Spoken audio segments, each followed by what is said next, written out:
Hello everyone, मैं Brajesh Kumar from acme classes.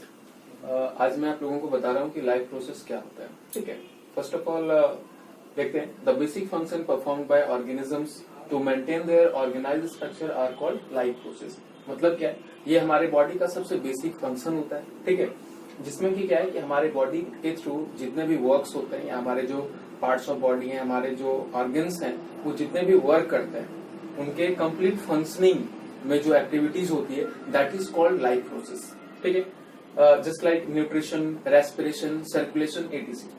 Again we know living organisms show metabolism, they grow, respond to stimuli, reproduce etc. ठीक है, मतलब क्या है कि हमारा जो लाइफ प्रोसेस होता है, तो लाइफ प्रोसेस होने के बाद क्या होता है, तो लाइफ प्रोसेस होने के बाद हमारे बॉडी में एनर्जी क्रिएट होती है। ठीक है, और उसी एनर्जी के कारण क्या है कि जो लिविंग ऑर्गेनिजम्स हैं वो मेटाबॉलिज्म शो करते हैं। ठीक है, और क्या करते हैं, वो ग्रो करते हैं, और क्या करते हैं, वो उनमें स्टिमुली होता है। स्टिमुली मींस वो रिस्पॉन्ड करते हैं। ठीक है, अगेन उनके पास में रिप्रोडक्शन के लिए एनर्जी क्रिएट होती है। ठीक है, नेक्स्ट है फिर आपका, तो यहाँ भी एक क्वेश्चन आया कि दे शो मेटाबॉलिज्म, तो and what is the metabolism. ठीक है, तो मेटाबॉलिज्म क्या है, the sum total of all chemical reactions of an organism form it's metabolism. मतलब हमारे बॉडी में जितने भी केमिकल रिएक्शंस होते हैं हमारी बॉडी को मेंटेन करने के लिए, रिपेयर करने के लिए, या फिर एनर्जी को क्रिएट करने के लिए। ठीक है, तो उसे हम क्या कहते हैं, मेटाबॉलिज्म। ठीक है, देन टाइप्स ऑफ मेटाबॉलिज्म, तो we have two types of metabolism. First one is the anabolism and second one is the catabolism. ठीक है, अभी हम लोग देखते हैं कि एनाबॉलिज्म क्या है। जैसे आपको बताया कि हमारे बॉडी के अंदर होने वाले केमिकल रिएक्शंस को क्या बोलते हैं हम लोग, मेटाबॉलिज्म।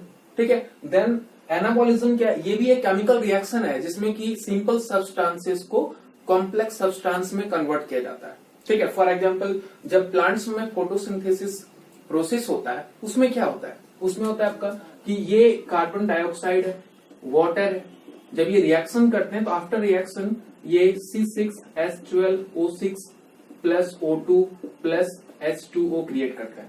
ठीक है, तो ये एक्चुअली क्या है, ये एक सिंपल सब्सटेंस है, ये भी क्या है, सिंपल सब्सटेंस है, और ये एक कॉम्प्लेक्स मॉलिक्यूल्स को क्रिएट करते हैं।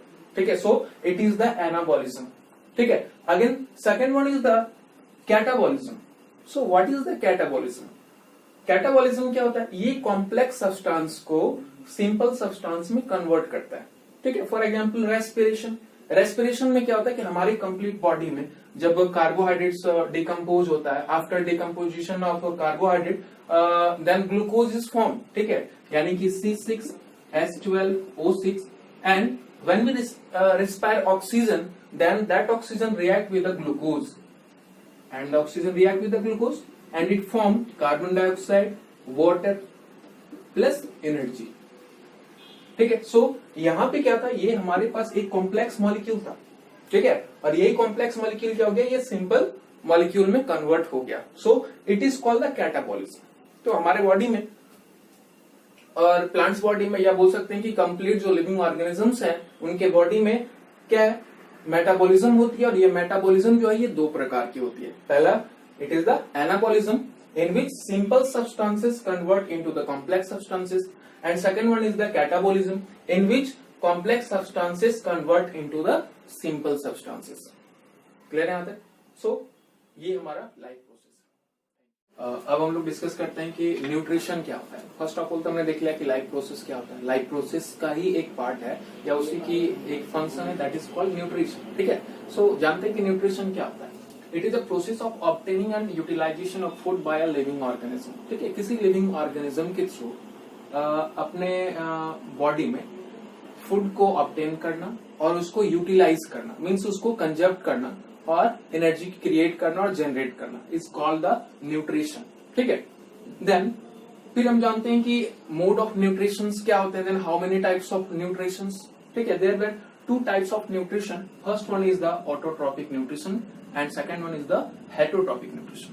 ठीक है, तो जैसे कि आप लोग पिछली कक्षाओं में पढ़ चुके होंगे, यानी प्रीवियस क्लास में आपने पढ़ा होगा कि ऑटोट्रॉपिक मीन्स क्या होता है।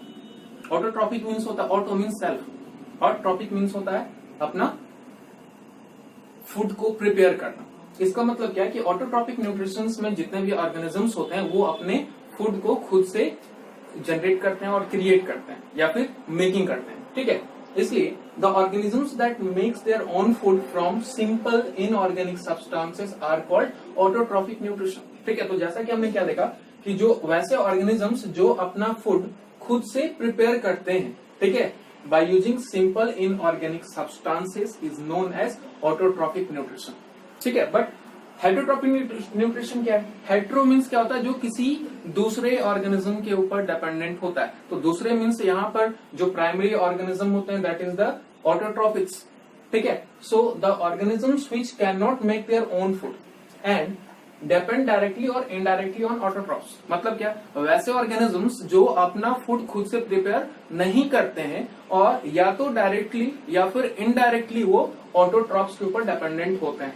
ठीक है, फिर देखो, in autotrophic nutrition the raw materials required for preparation of food.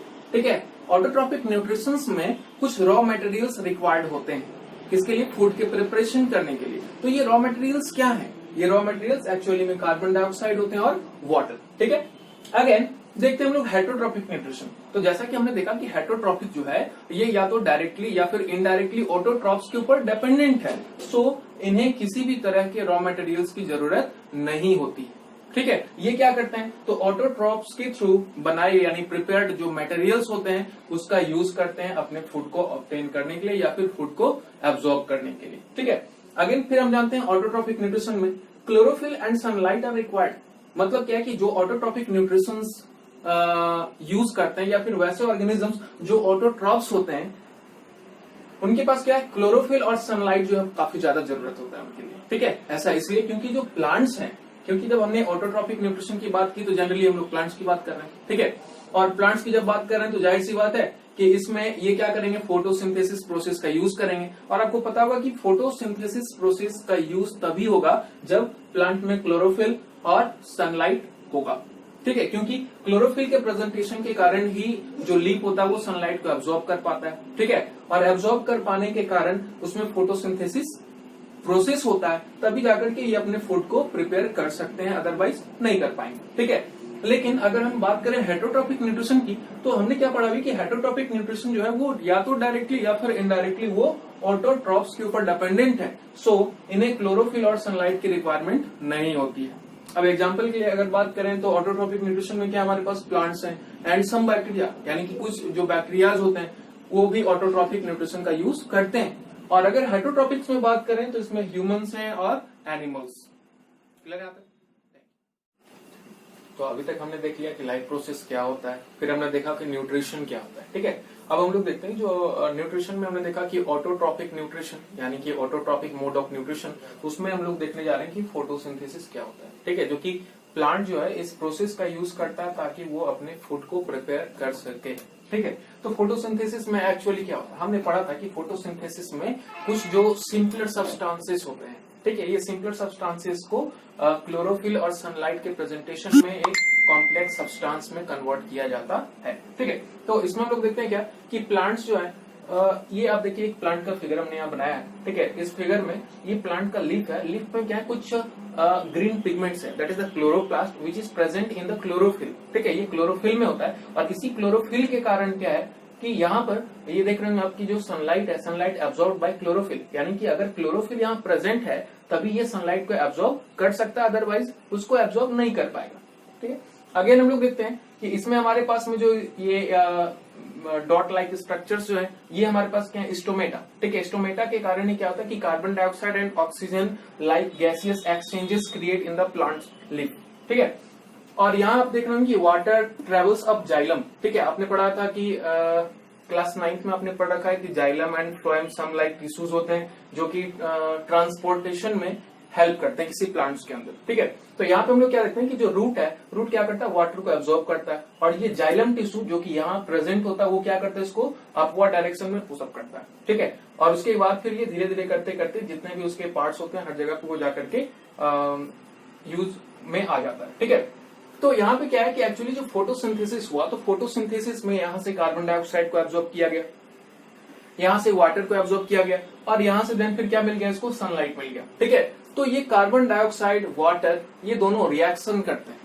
ठीक है, रिएक्शन करते हैं मींस मेटाबॉलिज्म होता है, वो किसके प्रेजेंटेशन में? क्लोरोफिल और सनलाइट के प्रेजेंटेशन में। ठीक है, और उसके बाद फिर क्या है, ये जो कार्बन डाइऑक्साइड है ये रिड्यूस हो जाता है और क्या बनाता है, ये कार्बोहाइड्रेट। ठीक है, यानी कि ग्लूकोज फॉर्म करता है और ऑक्सीजन फॉर्म करता है और वाटर फॉर्म करता है। ठीक है, अब देखो क्या है, तो इसकी प्रोसेस को थोड़े अच्छे से समझ लो। सबसे पहले क्या होता है इसमें कि एब्जॉर्प्शन ऑफ लाइट एनर्जी। आपने देखा कि लीफ में जो क्लोरोफिल है वो क्या कर रहा है, सनलाइट को एब्जॉर्ब कर रहा है। It is the absorption of light energy by chlorophyll. ठीक है, अगेन हमारे पास क्या है, light energy convert into the chemical energy. ठीक है, जब सनलाइट को एब्जॉर्ब किया गया it is the light energy और इसको फिर कन्वर्ट किया गया किसमें, केमिकल एनर्जी में। अब आप सोच के चलो कि अगर हमारे पास कार्बन डाइऑक्साइड था, वाटर था, ठीक है, क्लोरोफिल होता, सनलाइट नहीं होता, तो क्या ये कार्बोहाइड्रेट में कन्वर्ट होता, नहीं होता। ठीक है, यानी कि जो लाइट एनर्जी था उसको हमने केमिकल एनर्जी में कन्वर्ट कर दिया और हमारे पास जो कार्बन डाइऑक्साइड है, ये कार्बन डाइऑक्साइड को हमने कार्बोहाइड्रेट में रिड्यूस कर दिया। ठीक है, तो ये इस तरह से फोटोसिंथेसिस प्रोसेस जो है ये प्लांट्स में ऑकर हो पाता है। क्लियर है?